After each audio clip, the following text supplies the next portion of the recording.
our thread through our podcast obviously is me and Matt on this sort of journey to discover what masculinity is, why there's a big problem there, but that's born out of our own journeys and interests. So we're fascinated in that. But the guest sat there is people that we look up to, and from any walk of life. We've had adventurers, we've got women coming on, we've got people from the sports world, to try and understand the bigger picture. So there is a thread, but it's not a marketable one, really, is it? Because we're not targeting a demographic that a brand can be like, no, that's our audience. And also, what is it? I mean, this is almost an in, but like, what does it mean when we say we're interviewing the best men we know?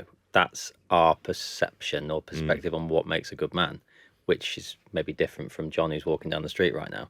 And I think that's what's interesting is you straight away latched on to what I said at the start.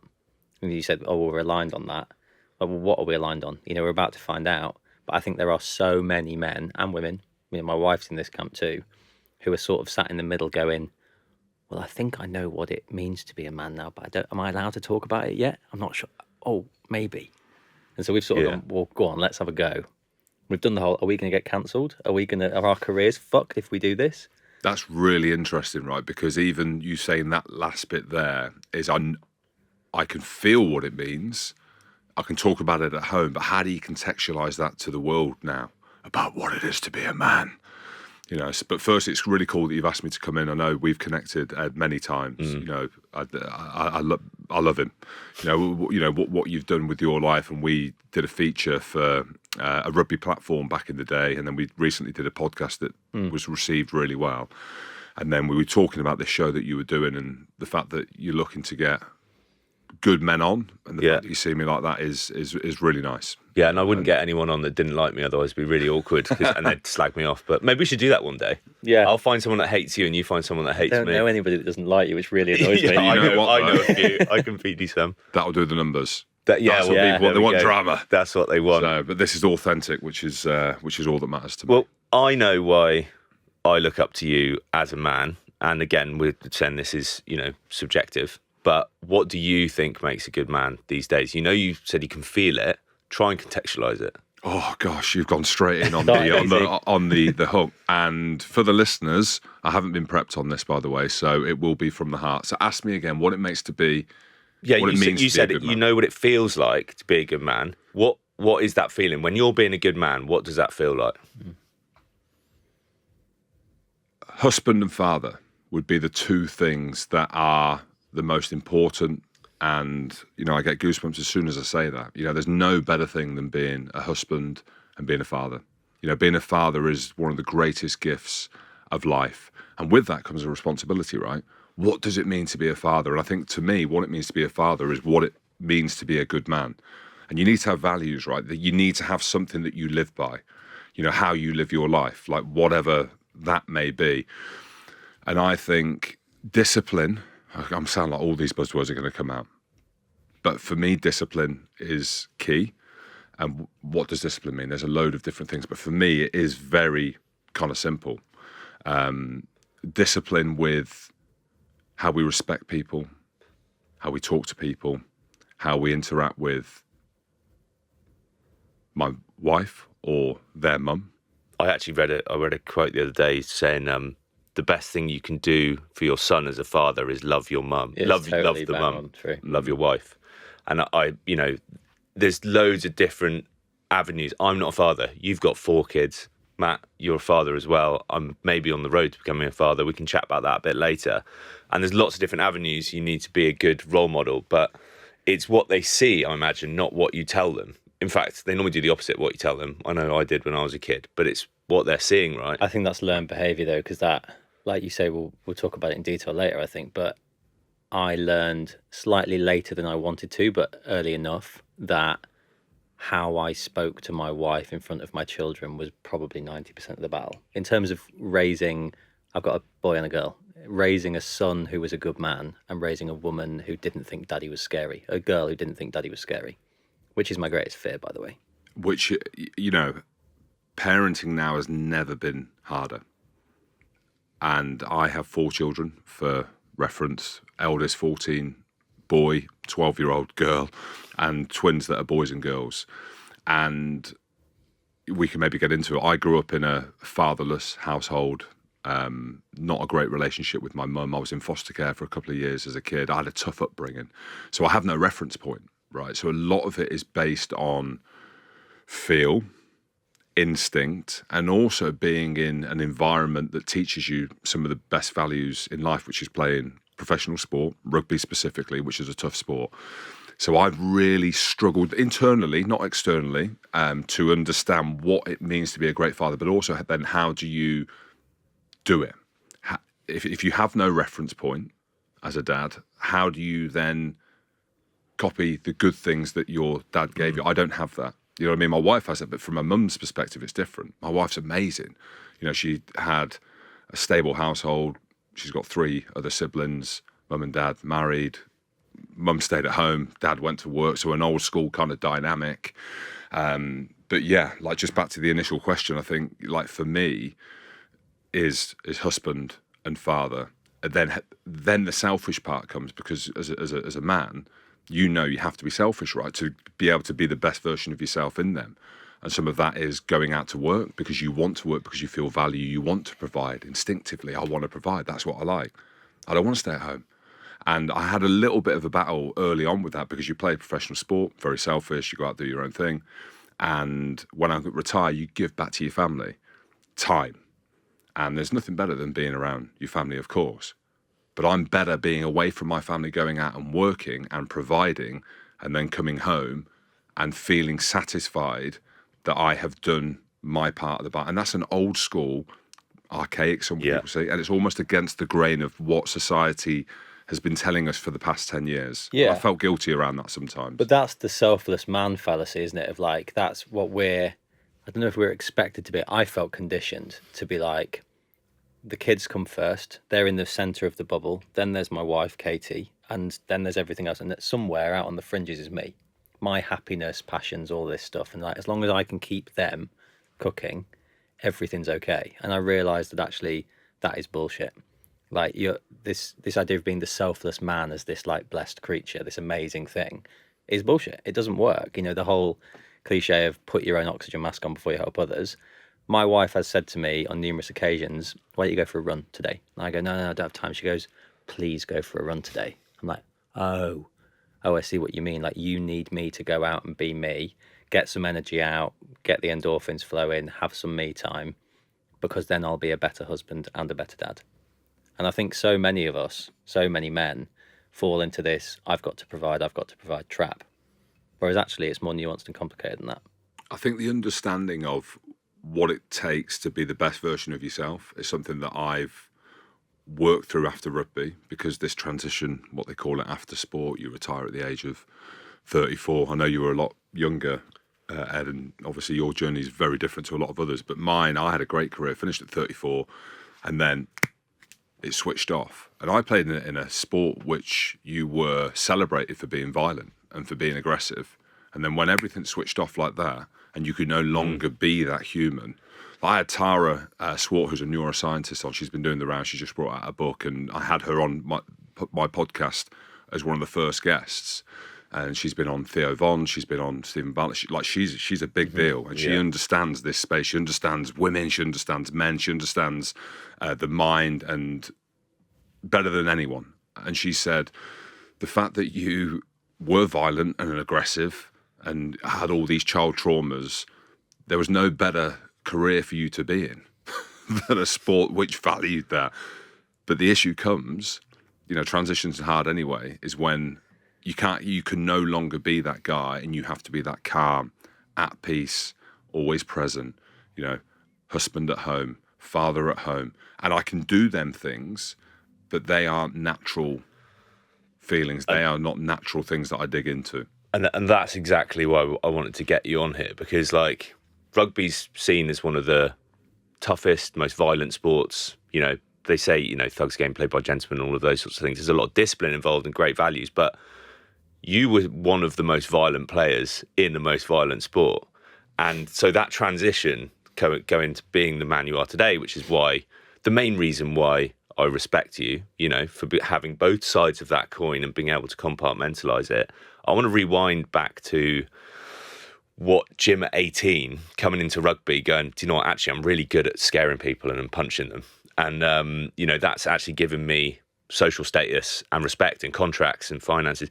What shaped 18-year-old Jim saying that you didn't have any male role models at home? Who shaped that version of Jim? And what did he see as an archetypal good man at that point in his life? Oh, great question. I sat on this just personally for a while as I worked through like my journey and the podcast, and when I have guests on and how you level with them and finding this common thread of what it is, which is about being a man. So a lot of people that I have on are in the same position as us. They're confused with masculinity. They are looking for a purpose, and they're uncomfortable with being a masculine male. And so, again, I go home after these things and start thinking about, like, who am I? What is it all about? And, like, how do I continue this journey forward in a healthy way? And because I ask the questions, no one really asked me the questions. I'm asking the questions. But it makes me think about, what's my answer to that?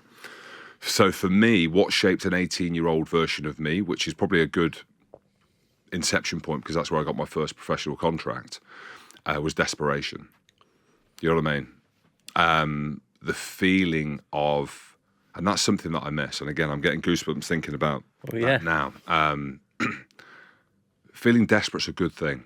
And it was a good thing for me, because when you grow up in a household with no father, when you grow up in poverty, you're desperate, right? So you can go two ways. One, you can go down the route of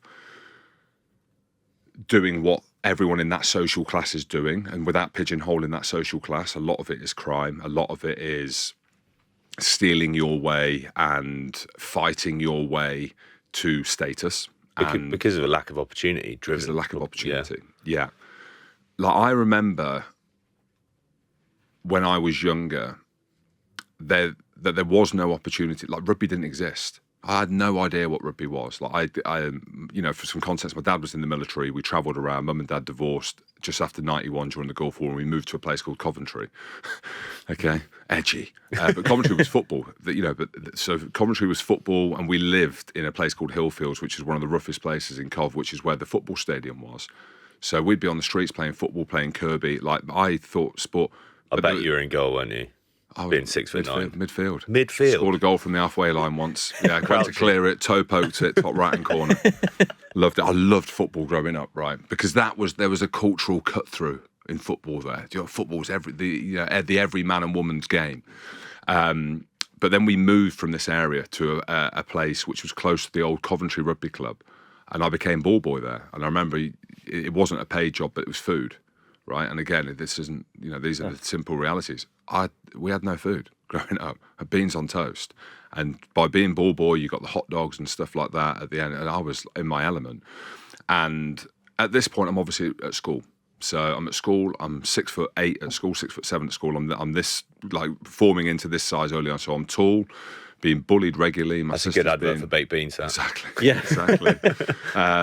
Being bullied regularly. And one thing that I found early on was that I'm kind of jumping between back and forth here, because I was watching the Coventry lads play rugby while I was ball boying, and it was fighting back in the day. So they had a guy called Aggie playing hooker. They had Lee Croft, who was a copper. They had Tony Gulliver, who's Ben Gulliver's dad, who's a rugby player as well. And they were fighting. So I'm watching this and I'm like, they're fighting, they're playing, didn't really know what rugby was. At the same time, I'm being bullied on the streets, I'm being bullied at school. Like, as in proper bullying, we're talking like properly filled in on the streets of Cov. Why were you bullied? Because I was so big, so tall. And I didn't do anything. I didn't know what to do about it. I'd never had a fight in my life. And there was a moment in time, and I remember it as clear as if it was yesterday. I was at school at the age of 14, 15, and there was a group of guys, I remember their name, and they were walking behind my sister on the way to the bus stop. And my sister was tall, she used to walk on her tiptoes, and they were spitting on her bag and stuff like that and tripping her up from behind. And these lads were the lads that were bullying me as well. And there was a number of others, a guy called Matt Hardy, I remember him as well, and his brother Daniel Hardy. A lot of these lads went to jail. I remember it after, because there's stories about that after. And they're spitting on my sister's bag. And I'm like, oi! Just like, first time I'd ever been aggressive. One of them walked towards me, and I have flatlined him with one punch. I hit him so hard, flatlined him. Then his brother came to me and instinctively started punching. But I'd never been fighting as a younger kid. And at that point there, I was like, here we go. Do you know what I mean? This is it. This is the you know, the get on or get off point. How did that feel? Amazing. Absolutely amazing. Because for a couple of reasons. One, I stuck up for my sister, and secondly, that I caused damage. Do you know what I mean? I made a statement there and then, and with having nothing, to then being able to be, you know what, I can fight. That was it. And then that actually caused some issues along the way, because then you get a bit cocky. And, you know, when we were at Leicester, which we encourage fighting, you'd be fighting on the street. Do you know what I mean? So, you know, talk about being confused as a man and a male and masculinity and all of these things. It took a toxic route later in life. But at that point there, it became a thing. So no issues off the back of that. Yeah. Do you know what I mean? And that was the point for me where, I know you've asked the question around, like, where did my career start? It started that day, because I had something within me which had physical capabilities. I wasn't going to be a boxer or anything like that. But then school picked up that, you know, you've got this angry young kid who's just had a fight in there, and one of the rugby guys said, look, come and play rugby. And I went and got into the rugby environment. I wasn't very good, but I could handle myself physically. You know, it was a rough and tumble sport, and fighting back then, unfortunately, was valued. You know, and I went to Leicester Tigers. I got picked up from there. A story for another day, but I got picked up by Leicester Tigers, got scouted fighting in a game, not through rugby skills, and they took me in. And that was an environment where it's a slightly different class to a club like Bath, where, you know, it was slightly posher. Leicester was old school. It was, you know, there was a social class difference at Leicester, and they valued tough men. And I got brought into that environment, and that was the first time that I had role models and father figures, and they were able to taper that aggression and be able to put it into a position where, actually, if you can nurture that, you're 6'8", you're a big man, you know what I mean, you've walked a tough path, and you can fight. Let's get a rugby ball in your hand, let's get you doing weights, let's bring you into a team, and let's see if you've got anything else. And luckily for me, I did, but it was all underpinned by desperation. There's loads to unpick there. Sorry. And no, it's brilliant. And I think it's just really interesting, because I'm now thinking of, like, who inherently is Jim the person, because it seemed like the fact you're big, the fact there was desperation, the fighting was a knock-on effect of that. It wasn't necessarily you were born, you know, you rolled out the cot and chose violence. You know, that does happen to some people. It was created. And I think actually more often than not, this is the case. And we sat down with a guy called Adam Raja, who's one of the loveliest blokes you'll ever meet, but he grew up as a Glaswegian gangster, just wrong postcode. And he's a really sweet, calm, kind kid, but he's quite big. He found out he could fight, and he didn't have any other outlet. You had rugby, and you got taken into that outlet quite quickly to learn to channel it and use it for something useful, being able to get your aggression out on the pitch or in the gym so that you're not necessarily doing it at home. He didn't have that, and he ended up in prison. His journey took him to prison, and it wasn't until he went to prison and came back out that he chose to not be violent anymore. So if you didn't have rugby to channel it then, and you've just found this thing you're good at and aggressive, and I'm guessing, well, you tell me, the knock-on effect of you doing that and standing up for your sister, and I'm sure anyone who's listening at home would not have blamed you for exactly what you did there. What path do you think your life would have gone down, or how do you think that would have evolved? Again, something that you do think about, don't you? Which way do you turn, left, right, or do you go straight on? And we all have them moments in time, especially in your life, Ed, you know, what ifs and what would have happened. You know, I was always drawn to the military. So my dad was in the forces. He was in the special forces. He was in the army when the army was very tough. Falklands War, 82. That's when I was born. He was there. He was in the special forces, Northern Ireland, and then the Gulf War in 91. And even though he wasn't there, I wanted to be like him, you know. A lot of my mates joined the military. I love the military. I've got a great association with the army. And again, I know the reason why I would have chose that, because you're a part of a team. You know, you're with like-minded males, and there's a purpose. Do you know what I mean? And that's what I'm always drawn to. What am I doing? Who am I? Like, what is this that we're meant to be doing? And I think about the military a lot. You know, I'm really, really interested in that type of stuff. I'm 36 years old. I've got an amazing career that I love, that I never dreamed I'd have. And we're both wearing our poppies today, aren't we? Oh, yes. Yeah. And I still just long for it. I've still not gotten over it. Still got work to do on, like, it's never going to happen. You're never going to be a soldier. I still want it now. Yeah. For that reason. And it's kind of irrational. But I get it. I think the point I'm making is I get it. And I think, like, I kind of want to talk about violence. Yeah. I think it's a bit of an unsavory topic. And we've arrived in this world now where violence is a bad thing. We have to say that. That's what never a place for it. I don't believe that necessarily. Like, where you're from, that world you grew up in, you lamped that lad who was spitting on your sister's bag. I'm glad you hit him. And I think that there is a place for violence sometimes. And I think we actually need to readdress these lines. I'm not condoning it. I'm not saying we should seek it out. But for me, what was your alternative? Go and tell a teacher? Well, where you're from, that isn't going to do anything. I don't know. It's going to make things worse. I'm here to be disagreed with, right? But like... Oh, no one would disagree with that. And even if they do, that's their opinion. Yeah.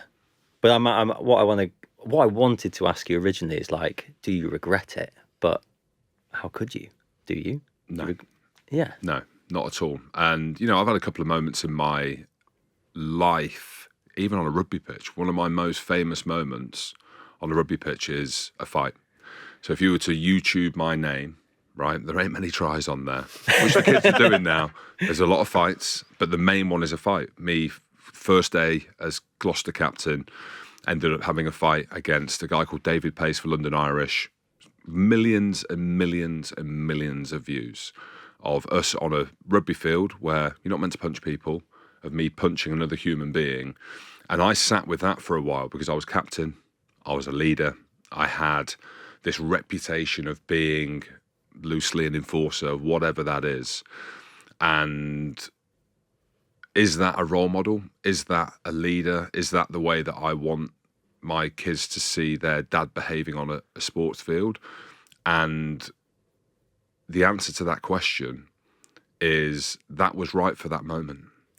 As uncomfortable as that can be for some people, and I sat on it for a while. I got banned for 12 weeks. I missed the tour for Scotland. I missed out on money. Gloucester tried to get rid of me. And I sat on it and thought, my status within the game as captain, as a leader, and talking about physically imposing ourselves, never taking a backward step, did that fit the narrative? And again, like the inception point for me where I had a fight as a young lad to look after my sister, that was another point where it was the right thing to do, in my opinion. But teenage Jim wouldn't have been in control of any of those feelings and shouldn't have been and couldn't have been. I wasn't, you weren't, nobody is at that age, really. You did have a choice when you, what was his name, the guy you hit on the rugby David pitch? Pace. When you hit David, did that punch come from a place of control or a loss of control? Did you choose to do that? Yeah, it was more, there was more intentional of an understanding of the outcome. So I'd already thought, if this carries on and this manifests how I think it's going to manifest, that, you know, as we're walking off, he's going to keep pushing and pushing. There needs to be a moment here where I stand up as a captain and leader and be like, right, we're in a club that is struggling. You know, we are not doing very well. People are laughing at us. So there was a thought of intention, yeah, which again, some people would disagree with. But it was a turning point for us in the club. You know, I could stand up the following year, it was the last game of the season, and say, it wasn't the right thing to do, but we don't take a backward step. I'm your captain. I'm not here to score tries. I am here to be the captain and the leader in which I've been told to be. And that revolves around aggression, never taking a backward step, and knowing that I am there for every single one of my players, regardless of what's in front of us. And again, that's an old school mindset. The game's different now. But you were selected as captain partly because of that. Of course. And you know that. But what I want to know is, right, your kids come up to you with that video on YouTube and go, Dad, look at this, you punched him. How does that conversation play out now? How's the conversation between you and your kids play out where we're all sat here, like, I know what we're thinking, that violence is inherent in men. It's now the conversation of how do we channel it? When are the right places to use it? How do we stop it spilling out into bad situations? So how does that conversation go with your boys? Yeah, well, my lad, obviously, right now he's at the age, he's 14. He's playing rugby, just been picked up by the Edinburgh Academy, and his mates are sending him stuff or whatever. And also doing a podcast, you need to be careful with the stuff that you say now, because what you say, it might be jock humour or banter, they're seeing. But obviously what's on the internet now stays on the internet, right? Never goes away. So, naturally he's showing it, but it's not a case of, joking about it. I kind of say to him, mate, the game was different then. Life was different then. Society was different. We were in a sport that rewarded them kind of actions, maybe just before they were kind of rewarded or not frowned upon. And I was like, you can't do that. But when you talk about bullying or whatever, and I'm not saying that David Pace was bullying me, but he was pushing and pushing and pushing and pushing, that there needs to be a jump off point at some point. There needs to be a moment in time where you need to go with instinct and you need to go with against maybe the narrative of what you're told to do. And when I'm chatting to the kids and stuff like that, and we're talking about bullying, we're talking about respect, and we're talking about like how you interact with other people, I will never say to them that the physical aspect of that is 100% no. I do believe that, as men, sometimes there's a way in which to sort things out that I'm flip-flopping here because it's maybe not a discussion that I've gone deep into. But, players that we played with in Samoa and Tonga and the islands, these Pacific Island warriors, right? They are very old school in their approach to life. And I don't agree with everything that they do. But if there's an issue on a night out, for example, they will come the following day and they will sort it out on the street, man to man, okay? No knives, no guns, old school, right? And then let it lie. And then it's done, the respect. If you were to ask me honestly and you were strap me to a lie detector test, I believe in that. I do. Whether that's right or wrong, I do believe in that old school hierarchy and the physical aspect of being a male. But then imprinting that on the kids, I don't speak as kind of clearly as that. But I do say in answer to that clip, it's not the right thing to do. Do you know what I mean? But if I had my time again, would I do it? Yes, there's a number of different layers around that. But, if my lad was fighting on a rugby pitch, he's different to me. He doesn't. You can see that that's not in him. But if the buttons were pushed and, my youngest son, who's 8, twin, is a girl, and she's getting her bag spat on and tripped up from behind, what would I tell him? I'd say, you make sure you're fucking leveling. Yeah. Yeah. I'm pleased to hear you say it. I mean, there are going to be consequences, but I think, okay, well, we'll deal with those. But I'm not going to do the full story, we're here to talk about you, but I was bullied badly. And I think for different opposite reasons to you, I was little. And when you've been bullied, I think I'm sure it's more complicated than this, but you either are then very easy to bully forever and you've got a bit of a victim mentality, or you confront a bully in one way or another and you then learn that you cannot abide any form of bullying, whether it's happening to you or others. And I learned through therapy a lot later in my life that there's an integral part of my identity, which is I do not abide bullying of any kind at all, and I cannot help but stand up to it physically. And I don't talk about this on the internet, but I've been in a couple of physical things in my 30s because I saw something happening that I thought needed to stop. I'm super proud of that. There's no, I regret getting involved. No, I'm proud I got involved. Don't start fights, finish them. When you think about where life is now, and a lot of it is on social media and cyber and behind, and a lot of people are struggling with their mental health. So the mental aspect inside, internally, in the brain. Again, I've never contextualised this, so it might come out as complete waffle. But that's where I feel like the physical aspect of dealing with something, whether or not that's training hard, whether or not that's climbing a mountain, whether or not that's standing up for yourself against people. You know, you're being bullied. I just need to send an email, you know, to the school or whoever it is. And I'm not saying that if you get bullied, you start throwing fists. No. It could be very dangerous. But the physical aspect of confrontation as a man and as a male is innately in us. That's it. Whether we like it or not, and whether people, not in everyone, but in a lot of males, that physical confrontation is sometimes needed, you know. And you look at, you look at UFC and you look at boxing, of how the interest in them sports, right? The interest again, or just who's playing Call of Duty. I mean, it isn't as simple as we're sat there playing Xbox with our mates. That there are millions and millions and millions of young boys getting off on the idea of slotting others with rifles and bazookas. And that's a whole different chat about how accessible that violence is now. But it's there in us, and I think the line I wanted to say is like, I think that we are, as a society, trying to teach boys to avoid aggression, when actually we should be teaching boys to manage aggression, channel it. Yeah, learn how to use it. Yeah. And I think you know, this is why we're having these conversations. I think it was right to bring up the toxic masculinity debate, and that definitely is still real. But does it get to the point it's a detriment to, you know, positive masculinity is the buzzword, and it's like, no, you can't be aggressive, you can't be violent, you know, we're playing games and everyone's got to be even, everyone's a winner, and all of these things is going against like the innate human nature. Now, this is kind of a generalization, because within the male, you know, within males, within females, there's so many different characters. Some people just aren't violent, aren't aggressive, and you know, that's absolutely fine. But I think when someone is feeling like that because of testosterone, whatever it might be, but then they're being told they can't be like that at all, that's when frustration comes, anxiety comes, depression comes, and then outbursts come in the wrong direction.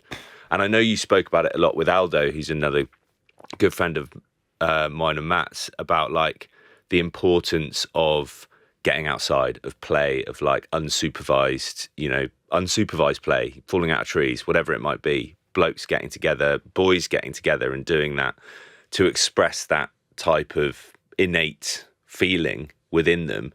We're losing that, right? We're losing that behind screens. We're losing that, you know, people sat at home, whether it's playing Call of Duty or not, you know, people are interacting through messages, bullying's coming through that, rather than just getting out amongst it, doing a sport like rugby, getting involved with combat sports, whatever, climbing mountains, just playing outside. Like, it's really serious problem, like that is not happening as much anymore. Is that something you try and get your kids to do more? Is there screen time taken off them? Is you doing physical activities with them? Are you encouraging them to get outside? The answer is yes to that question. And I'm, I suppose, lucky and also conditioned, right, from the life and the career that we've had, where you're outdoors and you just do it. You just get up and train in the morning, go on the watt bike, do weights. So the kids are seeing that constantly. And of course, naturally, their go-to, right, is they want to watch Paw Patrol, or they want to put on YouTube, you know, and the older ones are watching YouTube and, you know, these American, like, shows and stuff like that, which grate you in the background. So we don't have, like, zero tolerance, right? I just don't think that is doable. Some people might argue and say that it is, and you know, they don't. Especially when you got four, you need to put it on. You need a bit of quiet time now and again. Humor it. Yeah. But our go-to is always outside, outdoors, and whether or not that's swimming, whether or not that's going to the woods, whether or not that's training, you know. And but we do it. Me and my wife train all the time. We eat incredibly healthy.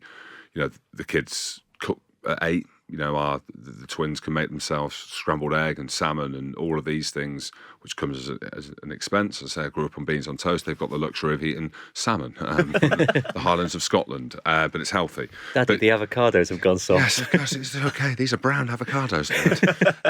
But the answer to that is yes. It's you know, again, the research, everything that's out there around mental health and kids or whatever, we knew early. Well, this ain't good, you know. So naturally we get out there, and exercise is the number one foundation. So we are lucky that the kids, they don't know any other way. That's what it is. We've got dog, take the dog out, and we live in Scotland, so it rains a lot. You know, in the summer we lucky enough to go to America, if mate's got a place in Colorado, we're out.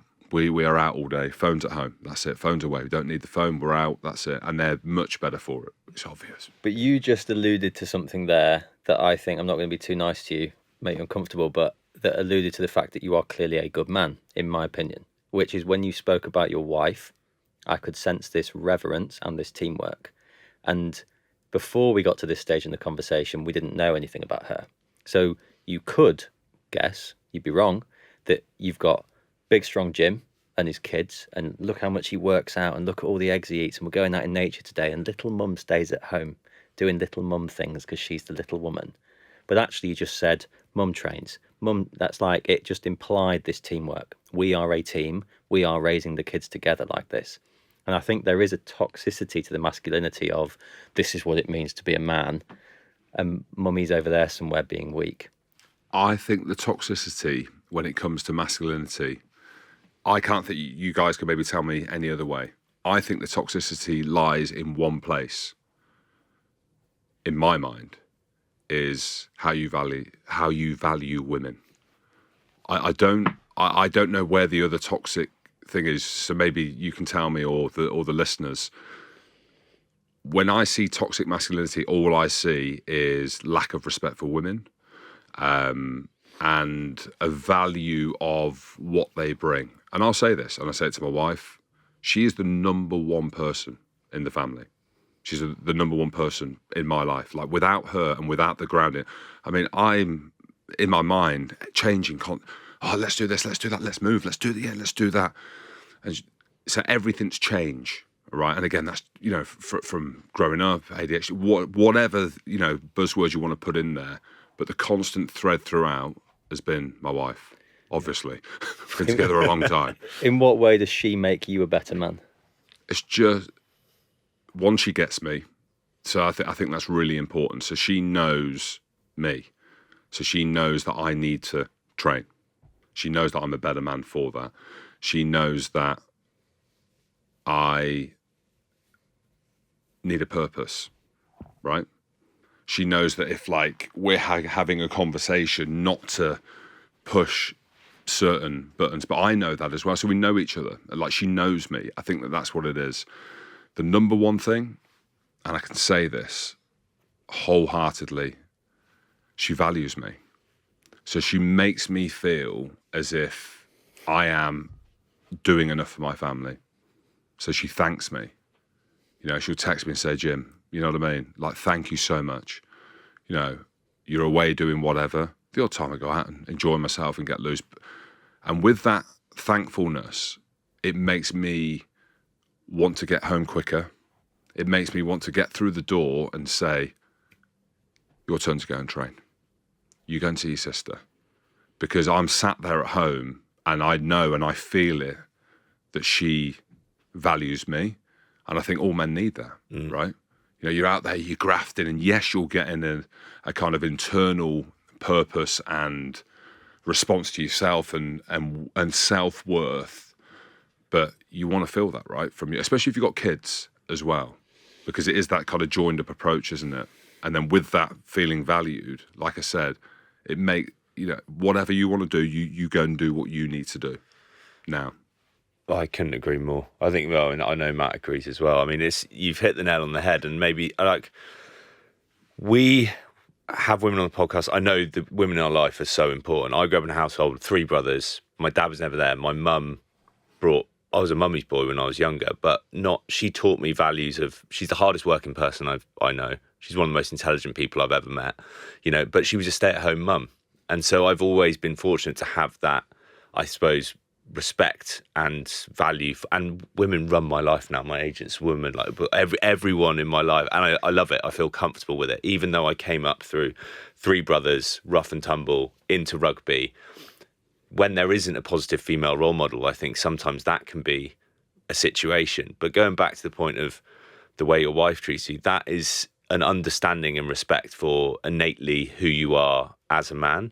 And I had this example yesterday, literally. We've just moved house down to Cardiff. There's boxes everywhere. luckily my wife is an absolute machine. So and I'm a bit wobbly. So taking boxes to the attic is actually something she's good at.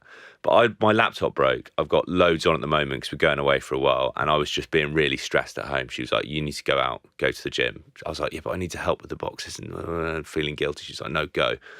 I did that. And I just remember finishing training and going, fucking hell, I love my wife. I went to the shop, bought some flowers, came back and just said, thank you, you know, and it's that respect and that thankfulness and that meeting in the middle, which makes it a positive situation. Her allowing me to be a man and exercise those things, and me allowing her to do whatever she needs to do to be her, rather than trying to impose something on each other. But yeah, I mean, that's what you said earlier about toxic masculinity, and like, you know, of course, to an extent, we're oversimplifying it, but we're kind of not too. That is right. I mean, my version of it would be, you know, it's how you treat women, how you view women. But I think a lot of that comes from insecurity. So much toxic masculinity is actually just insecurity. And what you've alluded to there is you're not intimidated by strong women. You want a strong woman in your life. You've just said, I can be told I'm wrong by the strong woman in my life. You need to go and do this. You could have gone, you just leave me alone. Like, I'm fine. And had this little insecure outburst that paraded itself as masculine, but it wasn't. It's a little boy not knowing how to be told off or admit he's wrong. And that, I think for me, it's how do you feel about women, in that can you see women as strong? Do you like and admire strong women? And I think so many insecure men aren't able to like and have strong women in their life. They want to have control over them, power over them, that feeling of dominance. That is a problem. And I different chat from the other day, I think we've had it on a podcast, but I was that guy in my early 20s. The way I felt powerful was control. And I was definitely, it's a bit heavy to say, like I was controlling, probably a bit manipulative in relationships, because I didn't have a good male role model growing up. I didn't know how to be. And then therapy taught me, you're fucking this up. My wife stayed with me. We overcame all that shit together. But I realised that actually, for me, positive masculinity, you said it succinctly, it's how I view women. But I don't think I think if you haven't got that innate initial respect for women, I think today, like, you can see there are much more women who are independent in the job roles, financially independent, all of these positions, which is the best part of the sort of feminist movement and the turnaround there. And long may it continue. But that has to be paid off against, okay, well, now what is the man's role if you're in a situation like that? And I think it should be balanced. But, you know, I've got a stat here that 49% of men feel emasculated if they can't provide. And the problem is, for a man, providing, we spoke about it earlier, is, whether it's archaic or not, is finances. It's putting food on the table. In fact, that goes back to caveman times, doesn't it? You go out, you hunt, you bring the food back. If the wife is doing that, and more women are doing that every day, why can't providing be being there for the kids, bringing them up properly? You know, like being a good person. But within that, you know, that's where a lot of men feel lost.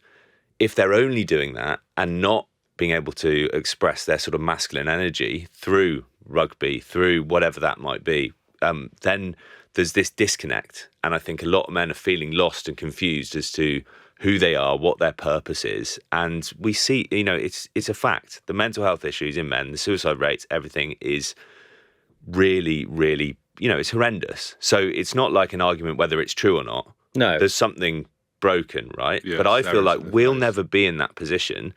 I know we're fortunate enough to be doing things that we're passionate about and fine, but we've all been lost at certain times. I know you've been lost. I've obviously been lost when everything was taken away from me. Everything that I saw as my identity had been physical.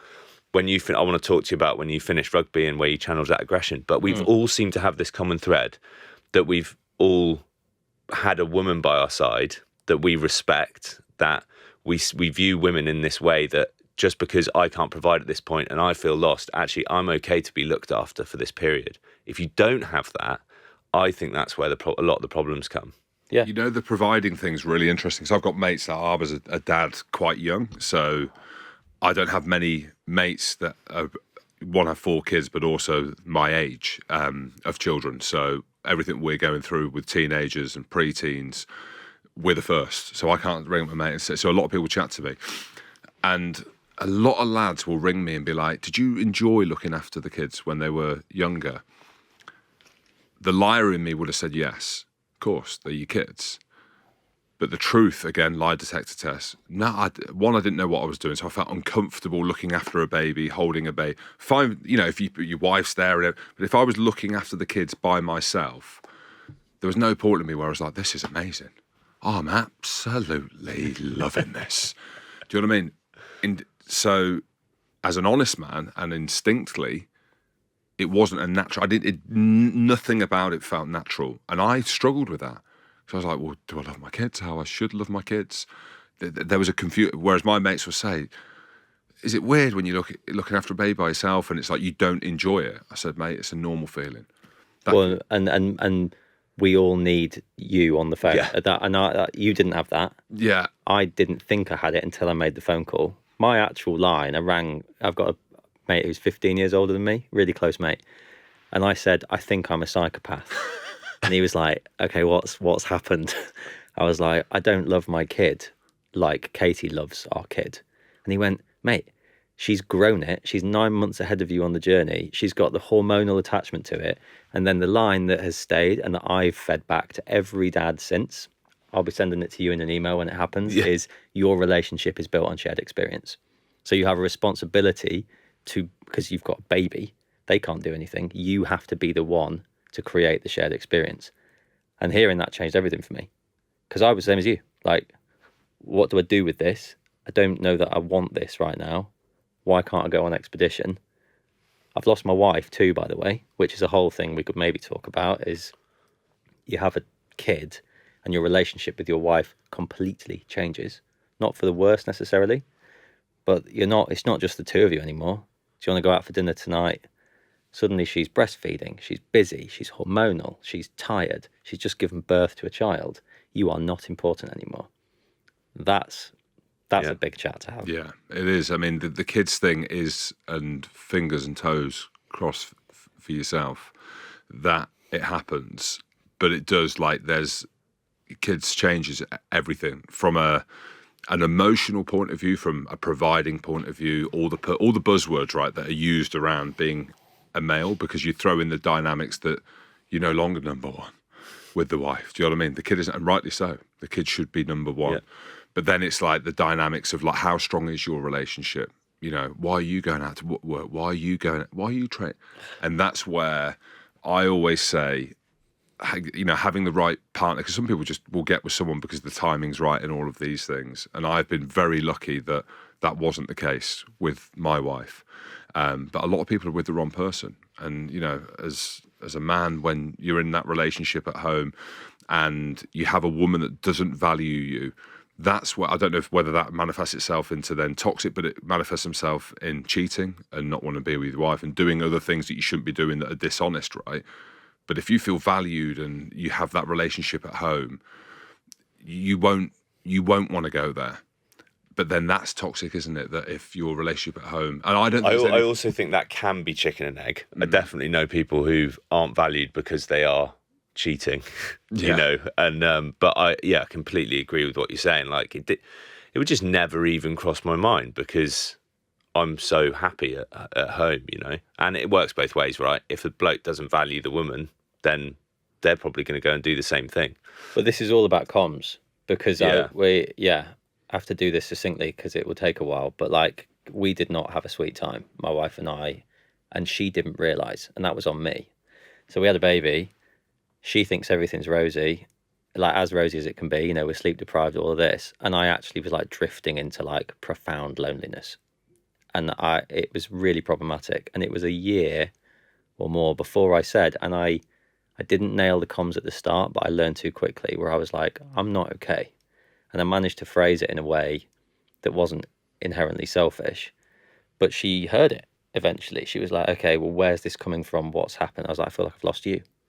And I wanted you. You are the most important thing to me. The baby is more important than anything now, but I've lost you and I can't deal with that. And we went on this little road to recovery. We actually went to see somebody about it, we held hands walking into a therapist's office to go and talk about it, fixed it in 6 sessions. Just by and this, you've said this in a nice way to me before, which has really helped me. I was strong enough to go, I don't like this. I'm not doing okay. I'm all right, but I'm not great. And it was comms. This, how am I feeling? Things are not okay. What can we do about it together? Let's hold hands while we talk about it, rather than I'm lonely, I'm miserable, it's your fault, you leave me out, we've got a baby, you've forgotten about me. How's that going to go? Yeah. And therein lies the problem, right? In terms of, Jim just said it as well. It's you two can both speak openly and honestly, and I like to think I can, around the things that we're scared of, what makes us feel vulnerable. And maybe that's caveated with the fact that we do have the traditionally masculine element of our lives. People just have to YouTube you to know that you don't have to tell anyone that you can do people and do the masculine thing and fight, and you're an adventure. I climb mountains, played rugby. So we probably feel more comfortable to be able to go to the vulnerable space. But I think for a lot of men, the reason these conversations don't happen openly, and the reason you ask someone if they're okay being a dad with their kid who's 4 months old and only wants mum, they're like, yeah, fine, is because what was traditionally celebrated is stoicism, which I actually love, but it has to be caveated with something else. It's showing no weakness, no vulnerability. Again, these are all parts of being a man. So the balancing act is still having those elements in a positive way, but then being able to be vulnerable and real and honest, because just because you're saying I'm struggling or I'm scared of something or I'm uncomfortable doesn't take anything away from you being a man. In fact, you'd argue it makes you even more of a man, because it's terrifying to admit those things for blokes inherently. Right, to not say anything about it is the easier thing. What they need to have in schools on the curriculum is around mental health and how it is different in males and females. It has to happen somewhere along the line. You look at anyone, so you look at the most famous, most successful people in the world, and this is obvious. You lads will know better than me because you've done your research. Mine is on the back of a fag packet, listening and feeling. Brad Pitt, one of the best actors ever. Have you heard his backstory? It's chaos, substance abuse, toxic masculinity, the way that he had allegedly his relationship with Angelina Jolie. This guy's an icon. Yeah. So you thought, okay, you could go athletes, you could go musicians, you could go actors, you could go the most successful people, the most well-rounded who you look up to. Every single man, bar none, has something going on.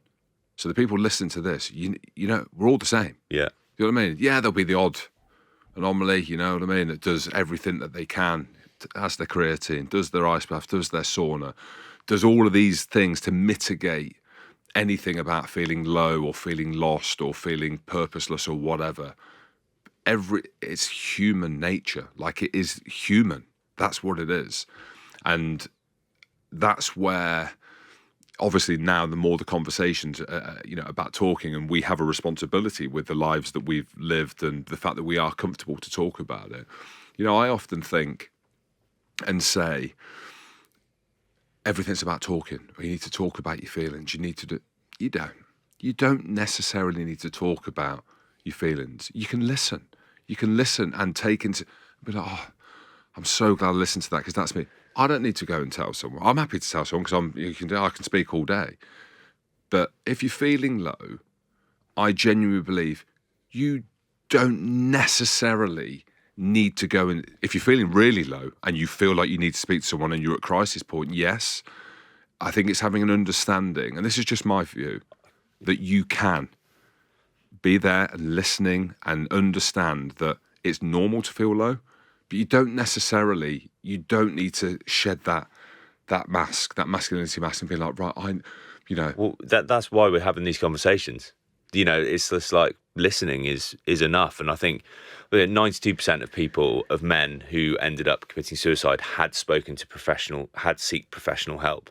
But the problem, so just talking to someone isn't necessarily the solution. The problem is men let it get to the point where they're going to commit suicide before they speak to someone. Just listening to someone in this early stage, understanding it's normal, will hopefully not let you get to the point where you pick up the phone to speak to an independent helpline just before the worst happens, and it's prevention rather than cure, and it's understanding all the things we spoke about being able to express being a man, being with the right partner, all of those sorts of things, which hopefully will start to negate the problem. But I completely agree with you. It's not about starting a podcast and talking about all the things you're terrified of, or ringing up everyone you know to say X, Y, and Z. It's taking some positive steps to align yourself, but also just the understanding that it's completely normal to be struggling at the moment in modern society, as a man, as a woman, as anyone. It's a fucking stressful time to be alive. Yeah. I find this, I hate the word, but it's a little bit triggering. Like what you just said, I was that guy. When we talk about this properly one day on this podcast, I want to give it proper context. But when I finally decided to talk to somebody, it was because I didn't want to be here anymore. And I thought that was the right thing to do for everybody, including me. Got a lot better by talking to people and realised I was broken. And when you started saying what you just said, then I was ready to fight you on it and disagree with you. But the way you phrased it, I think you've just changed my mind, because, I'm going to think about this for the rest of the day probably. You're right. It's so easy to sit here and go, just talk, just ring your mates, just have a chat. But the point is probably I was sat there back in the day going, no, obviously I'm not going to do that. And I think you may be right. Actually, it's a stepped process, but step 1 through 5 might be listening and then starting to go, well, how does this resonate with me? Do I agree with that stuff? Maybe start to write some things down. Maybe think about them while going for a run, and eventually sitting down with a mate or a pro or your wife or whoever and just going, I've been listening to this podcast, or I've been reading this book, or I'm feeling a bit lonely. And actually, I'll start rambling because I'm processing this in real time. No, you're right. 100%. I just say this. So with the podcast that I do and have been doing, the amount of people, which is great, by the way, big gym show, big shout out. Yeah. But the common thread has been around what it is to be a man, just naturally, right? The people that you have on. The reason I'm sat here is because you came on mine, because I see what you've done, and hence why I'm sat here. Do you know what I mean? So it's reciprocal. And the amount of people that come up to me, and it won't be anything. It would just be, mate, thanks for that. That was, and I go away and I do wonder, I'll be like, mate, that's amazing, obviously. Amazing, right? That they can see themselves in me, or they can see themselves in whoever I've had on the show, on you, or a Jamie Peacock, or an Aldo Kane, or whoever it was. And then I do wonder, if, because every man's going through something. That's my point. And there's levels to this. So your levels is you get to a point where you have to speak to someone. I get that. Then there's probably the middle level, which is the masses, right? Of the purpose, the identity, and what we're doing. Does that mean that you need to, or it can just be like I'm sat, I'm listening. Do you know what I mean? I'm taking inspiration, then I'm doing, and then I'm good. And then if someone asks me, I'll say, "Oh mate, how are you feeling now? Oh mate, have you tried this? Have you done this?" So it's, the numbers that you have there, Ed, around suicide, they are it's frightening. It's astronomical. It's frightening, and what do they say? It's the biggest killer of men. Under 40, yeah. I mean, come on. I know. Come on. Yeah. And you know better than anyone, right? There's no better feeling than being alive. The feeling of life and being alive, right? And for people to think that they no longer, and you've been through this process, right, of not wanting to be here, and that's the number there, that is the biggest killer. Something isn't right. So whatever. My fear is it's going to get worse unless there's actual action taken to try and prevent that. All the things we've been talking about, but there's be loads of other things out there that we haven't even thought about. But I think with the next generation and seeing the rise in anxiety, depression, separation, whatever that might be, we grow up playing outside and, doing all of these things, but it's still our demographic that are killing themselves. If it's worse for younger people now than it was for us, what's that going to look like in 20, 30 years' time? Action needs to be taken. And I get the point of listening, and I think it is important. You don't have to feel like you have to go and express it, but I do want to encourage men to feel more comfortable talking about things, and that talking about it can actually look like just checking in with someone else with something you might be struggling with. So asking, are you okay with, or their opinion on something, yes, but also just if you check in with someone else to try and offer your support and help, that inevitably will help you. And if you're willing to talk about something you're struggling with, you're not just going to help yourself, you're helping anyone else you talk to, because you rightfully pointed out, all men and all women, every human has got stresses and anxieties and things going on in their life that we don't know about, that the other person doesn't know about. But I think, you bang on right. And I think a big one for men is these controversial opinions I'm scared of. Is like, I actually had a chat with a friend probably 3-4 weeks ago who is not having a great time. And I had like a Goodwill Hunting moment, if you've seen it, where I sat there and he said something and I went, it's okay to be a man. And he carried on talking. I went, it is okay to be a man. And I said it about 4 or 5 times and we ended up talking about it in quite a lot of detail. And I think one of the reasons I like sitting here with you is I feel validated and I feel affirmed for some of these things that I sometimes think and feel that I know so many men are thinking and feeling. We've gone through this phase, which again, bigger chat for another day, why this has happened, but it hasn't been okay to be a man for a while. And I think that's caused a lot of damage. I think we maybe needed to go through that process, but we need to re-establish the ground rules now. We need to stop saying men are bad. Some men are really fucking bad, but most of us aren't, and most of us are struggling. And so many of us felt this like, well, I think I'm all right. I think I'm an all right man, and it's so common. I talked to my wife about it at length. It's okay to be a man. These numbers here and I say it so uncomfortably, of suicide. Is there a stat on the reasons why? Is it to do with shame? Because I know 2 people that have killed themselves, and one person was shame, made a mistake, involved a woman, and it manifested himself in him doing that. I feel very uncomfortable even saying that. See how I kind of stutter through that. I wonder what within that stat is the reason why. Is it shame? Is it purpose? Is it I know finances and all of these things, but that's what they need to find the cause of, right? Because the 3, I mean, I imagine they're correlated, but the 3 biggest reasons that men seek help, the conversations they're having about, is financial insecurity, loneliness, and feeling irrelevant.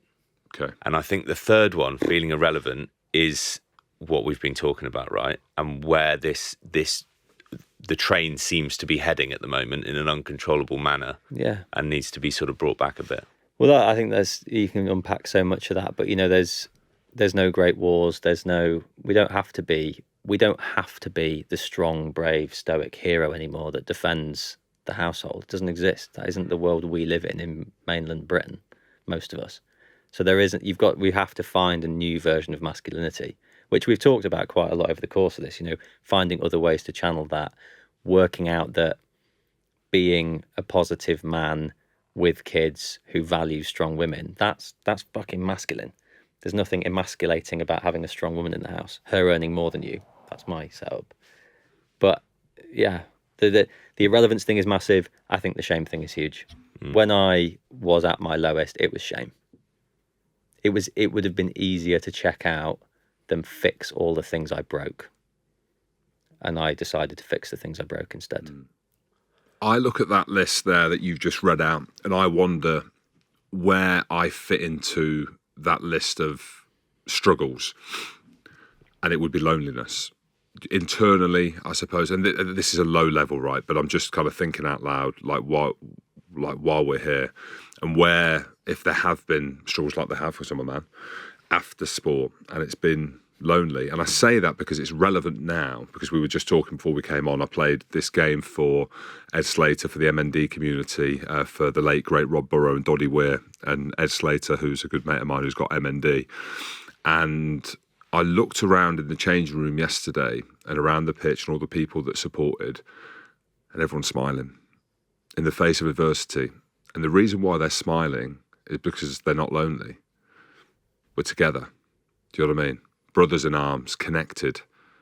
women in the change room, the families are there, people in the crowd.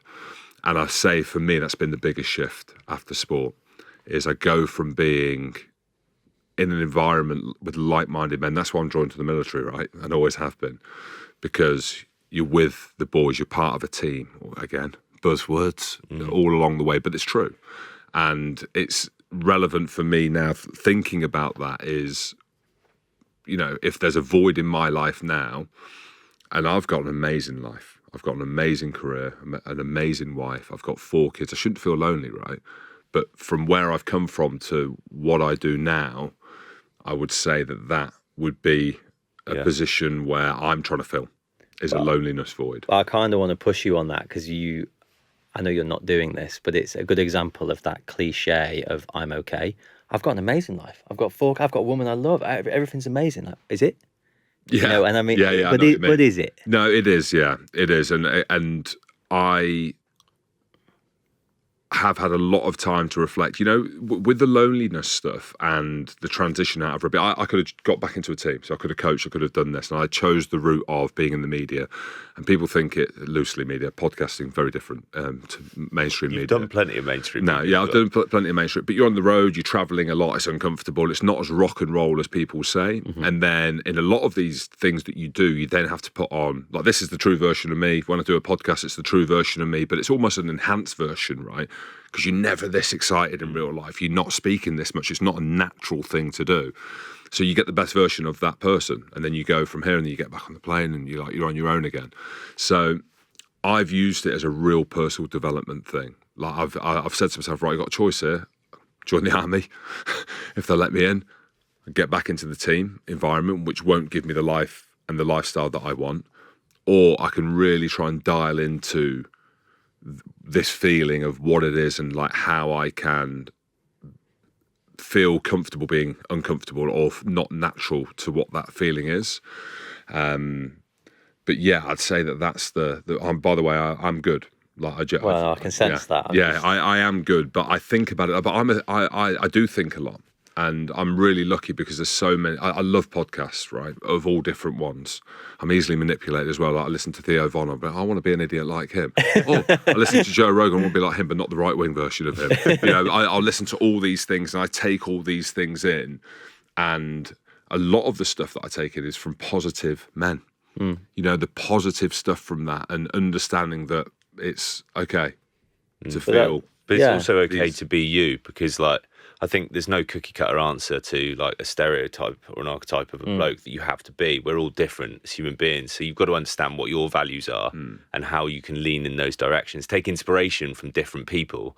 You know, that's why when I'm asked who my inspiration is, I'm like, I've got loads. Yeah. Because I take things from different people and I want to be like that element of him or that element of her or whatever it might be, and try and build it into yourself. But it's got to be aligned with who you are. And mate, the loneliness thing, I couldn't agree with you more, because you can have everything right at home, but because I think that if you've spent your whole career in a room full of blokes, and you know, this again will be evolutionary psychology, and then all of a sudden at the end, in fact the other ones tie into it as well, as a like trustee of Restart, I know exactly what's going on behind the scenes, especially on the mental health front, where all the cases are coming and all of those sorts of things. Financial insecurity, and then feeling of irrelevance. You know, you step out of that community where, whether it's the forces or sport, where you were somebody, and then you're in the real world. I mean, we've been quite fortunate to a certain extent to go into media or whatever it might be, and the feeling of irrelevance from that level isn't as bad. But those are 3 things that are causing mental health issues in men, and that's exactly what most people experience when they come out the other side of a career, because it's that loss of identity. Financially, you're going to have taken a massive hit, you know, and loneliness. And I think you need to take action against those things. And the loneliness one is the one that you can mitigate the easiest, right? Finance and irrelevance take time. You know, you've got to build a life towards that. But loneliness is something, ring your mates, go and meet a group of blokes, you know, go and get involved in something. You know, it's too easy to sit back and be like, oh no, I'm fine. And then all of a sudden you realise you're not. And you might be fine at home with your kids and your wife, but you're still feeling lonely. And I think that's because you haven't been around a group of men enough, especially if that's what you were used to. I think it's also one of the most difficult, because I mean, I also want to plant a flag for the fact that, like, the three of us have, big inverted commas, achieved our dreams. You know, we've all gone on to do the things we aspired to do. But that irrelevance, it might be because, well, it's not just because you've left the thing that you loved. It's because you've never found it. You've not had that career that you wanted. It didn't work out. And that can be really challenging. But I think that loneliness one is the one that trumps it all. Because if you've got a group of mates, whatever gender, whoever they are, that make you feel seen, wanted, loved, valued, that's gonna sort you out faster than anything else. I think it's the finance one. Really? Yeah, I do. Yeah, and maybe because I've dealt with the loneliness one, so I don't know. And I imagine if you went through all three of them and you combined them, again, I don't know. I'm going solely on feel of what I think. The providing thing, I think the minute that got taken away from me, that would trump it, I think. I don't know, but I think that's the thing that I enjoy most of who I am now, is that I can still provide. And, you know, when I chat to mates and stuff like that, and I know the ones that are struggling and the hustling, for me, that's the one that jumps out. And this isn't based on this is based on my feel of it. But I suppose it's all different, like how you made it. But you read them three things out again. Just read them out again. Being made to feel irrelevant, finances, and loneliness. You know, you tick all three of them boxes. You're fucking struggling, aren't you? Yeah. You know, you're struggling, and I think that's the point where it's like, right, I need help. You know, because that gives me you read them out, and I'm like, you know, it's. A lot of people are going through that. Yeah. And that's why a lot of people after sport and after military, you know, the status part of it, I can see that. You know, who are you? I'm a professional rugby player. No, you're not. You're 42. Yeah. You're not a rugby player. But for me... what's rugby? Yeah, exactly, yeah. But for me, and maybe I didn't see it as a thing, but when I think about it, it is. I do a podcast now. Oh, Jim, podcaster. It's nice. You know what I mean? It's nice. That's who I am. Yeah, I am. I think now you're saying this, I think that feeling of irrelevance, or that fear of irrelevance, if you have been, whatever relevant means, in your bubble at a certain point, was probably, now I'm saying it, a big driver towards a lot of the stuff that I've done as well, if I'm completely honest.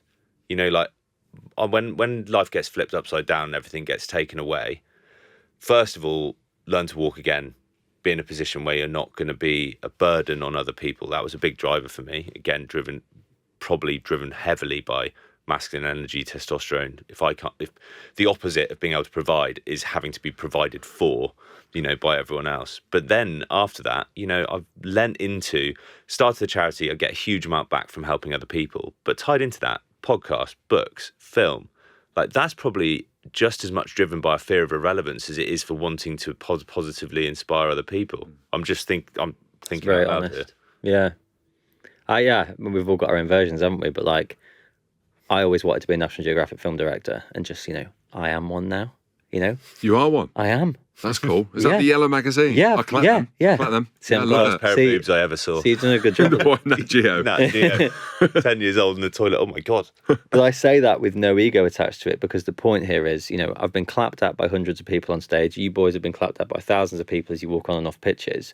That does nothing for me now. It does not nothing, but compared to feeling valued, loved, wanted, my relevance now is, am I being a good dad? But that's father? Because you're relevant now, and I would 100%. Well, I'm just questioning. Yeah, I would let's play with it. agree with you, because I now turn down. I've turned down a lot more gigs recently where it is like public profile, because I want to go and climb this mountain, or I want to spend more time with the charity. I wouldn't have done that, I don't think, 3 or 4 years ago. And I think once you feel like you've got some relevance back, it's a lot easier to go, I don't care about that. Yeah, I mean, it feels nice to get emails saying, I listened to that thing you did and it changed my view on this. But I don't know. It just doesn't do for me. It's that, I mean, it is such a cliche of like, fame won't make you happy. And it doesn't. I'm not famous. You boys aren't in the grand scheme of things. We're not Brad Pitt. No. But it doesn't make you happy. What makes you happy is feeling loved, valued, wanted, close with people.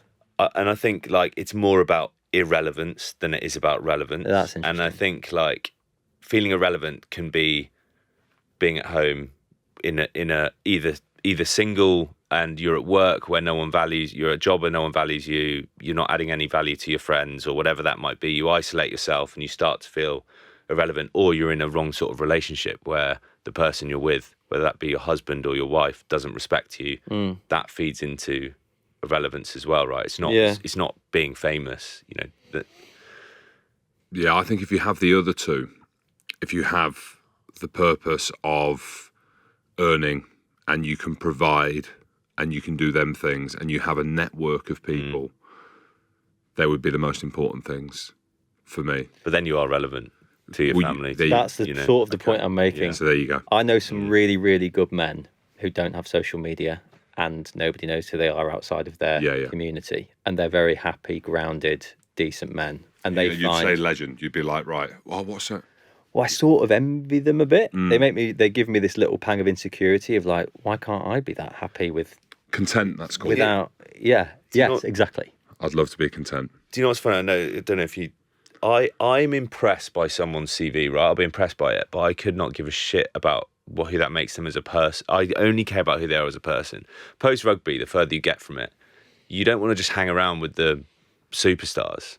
You might do, but only if they're a good bloke. Yeah. Some person could have just held a tackle bag for one season in the Premiership. They're a good lad, you like them, they're nice, they're at the table. 100%. Not the person who's got 100 caps. There you go. We've all worked with talented when you're dickheads. in it, when you're 22, you just want to be around the people who've got 100 caps. Yeah. And that's the thing, when you think about your career, you think about, I do. Like Jacques Berger, there was a player that played for Saracens, a Namibian back row, one of the hardest, the best tacklers you've ever seen. Like, you talk about physicality, terrifying.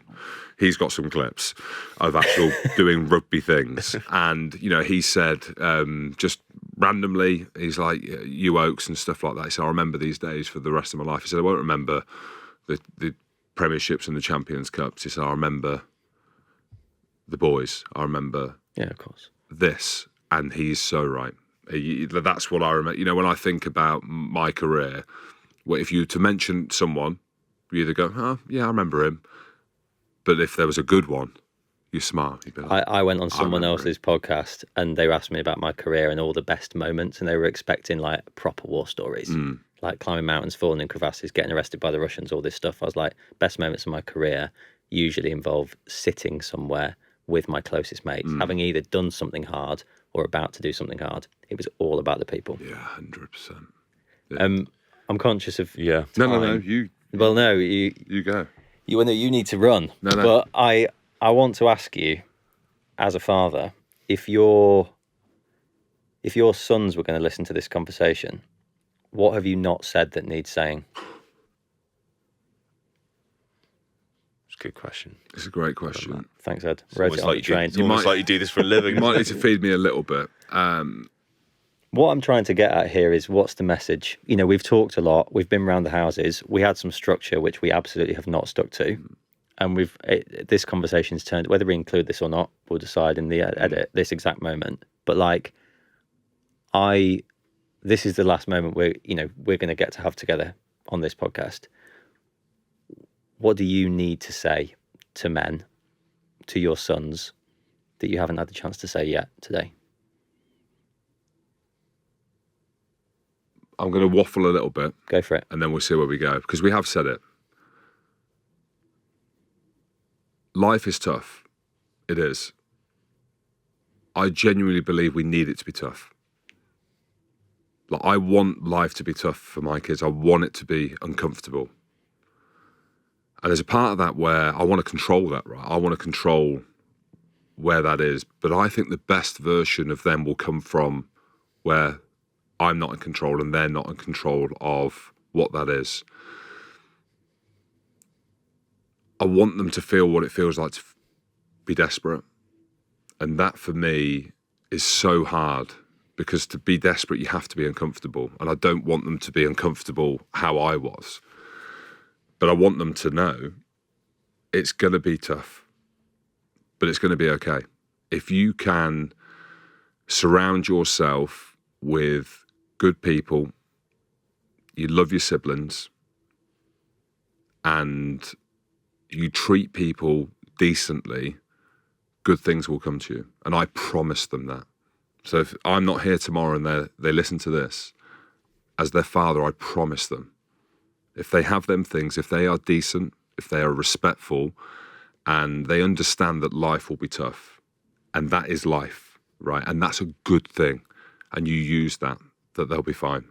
And I genuinely mean that from the heart. I've not thought anything further from that. If there is something, I'll message you and you can maybe AI my voice over it. I thought that was brilliant. I couldn't agree more. Yeah. But you can have me back any time. Like, genuinely, like, if you've not done the format, we can do the format again. Well, it's good. No, this is therapy for me. Yeah. I say, don't talk, but I'm talking, I feel better. Do you know what I mean? The irony, talk.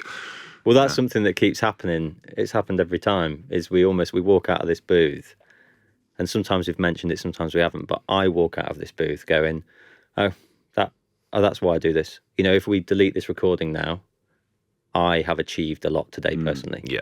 This has meant a lot to me. It's altered my brain. I feel connected, seen, relevant, just chatting. I think in life, it's easy to absorb the negativity, but there is more better people than not good people. So there's more good people in the world than bad people. There is. Do you know what I mean?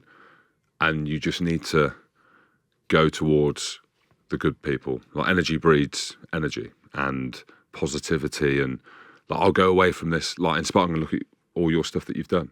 Do you know what I mean? I'll be inspired by that. And I'll be like, oh, let's do a podcast. You know, let's do it. And that's because we're breeding positivity. You know what I mean? There's no negative. Yeah. And people who listen, you've got to go and listen to the Big Jim Show, mate. Keep doing what you're doing, because you're doing the same thing we are. It's just trying to have these conversations, trying to put sort of people that we respect opinions out in the world. Not everyone will agree with us, but you can only do your best, right? And it's needed. Of course. That's 100%. All right. I like scrapping with them on Instagram, so feel free to leave a comment. Scrapping? Oh, you're good at that as well. I thought you were saying you like scrapping Jim on Instagram. Just be careful what you wish for. No, I'm not going to scrap Jim. Yeah, they say with the comments, don't interact with the negativity, but apparently it boosts the algorithm by interacting with comments. Is that what Spotify were telling you? That's what they'll say. Yeah. They're like, make sure you interact. I quite like it. You love it, don't you? Yeah. But I love that you love it, because it means I don't have to do it. I can see you not doing it because, you are on my list of people I wouldn't fight. Oh no, I'm an old husband. Old husband now, but actually I put it about yesterday in the game. I got a bit of that, what do you call it? A bit of the red mist? No, not the red mist, the affirmation that I've still got it. Yeah. Put a couple of big shots in. So I was happy. I needed that. And you know, go home and say your dad can still do it, kids. You know, I'm still a man. Jim, you're a legend. Loved it. Mate. Thank you. Thanks so much, lads.